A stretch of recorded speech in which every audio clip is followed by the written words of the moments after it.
This is 3 News Daily.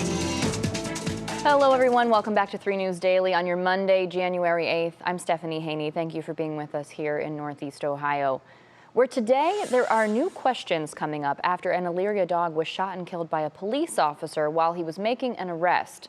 Crime and Justice correspondent Lydia Esparra spoke with the family that owned the dog last night. Well, this all began on January 5th, which was just last Friday. Police have released a statement, but let me set it all up for you. Take a look at the video. So it all began with the arrest of 21-year-old Dante Colbert. Now, what we're told is he had an outstanding warrant for felonious assault.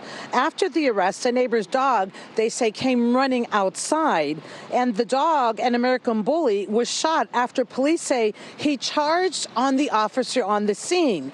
That dog died in the street.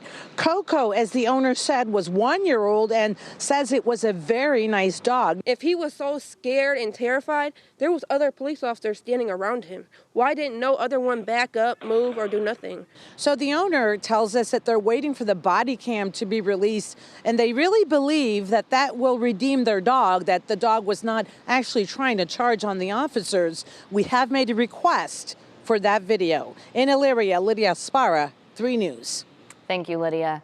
And now we have new video to show you today of a police chase that started after a suspect rammed into 2 police cars.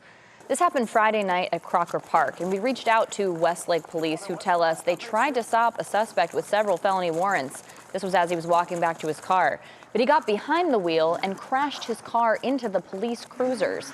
Police chased him from the parking lot onto 90 East, where the suspect eventually hit another car, then got out of his car and tried to run off. Now, at that point, however, the suspect was quickly arrested. There's no word yet on any charges stemming from this incident.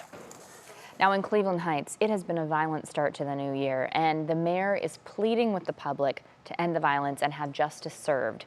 Mayor Khalil Siren released a letter to the public last night saying within the first 4 days of the year, the city saw as many homicides as they had in 2022 and 2023. Those murders include the death of 15-year-old Nariah Thomas on New Year's Day and 22-year-old Alexander Gurley last Thursday. The letter goes on to say, quote, "We're worried. We're concerned about what these types of crimes say about Cleveland Heights and the kind of life we can live here. And more than anything, we want it to stop. Any amount of violence is too much, and it's made more heartrending when young people are involved." The city has secured a $400,000 grant to create programs that they hope will address the root causes of the violence. Now today, the Lakewood mother accused of taking off with her 1-year-old daughter after allegedly stabbing her husband was back in court. Ariel Walters triggered an Amber Alert on Christmas Eve and turned herself in several days later. Her bond has been reduced to $250,000 and she'll be court supervised while released. She has also been ordered not to have any contact with the victims, and her case will now go to a grand jury. That grand jury will decide whether to move forward with prosecution, and if so, on what charges. Now in Cleveland, a woman is under arrest accused of inducing panic after allegedly making a bomb threat at a Walmart. Yesterday morning, police responded to a call reporting that a 35-year-old woman claimed to have a bomb inside the Walmart at Steelyard Commons. When police arrived, they searched the store, but they didn't find anything suspicious inside. Now, sports news to bring you. The Browns lost their final regular season game 31-14 to the Bengals in Cincinnati yesterday. But as we all know, that game didn't matter, so it feels like a victory Monday anyway, because this weekend, the focus is on the playoffs. The Browns and the Texans will kick off the wild card round this Saturday. This will be the Browns' 3rd playoff appearance since 1999 with a 4:30 kickoff in Houston. Now, the last time these two teams played was Christmas Eve. That's when the Browns went to Houston and won 36-22. This weekend, though, things will look a little different because the Texans will have their star rookie quarterback C.J. Stroud on the field. He wasn't there in the last matchup. But we have something they don't. We have Joe Flacco coming in with playoff experience, and experience can be very crucial in these situations.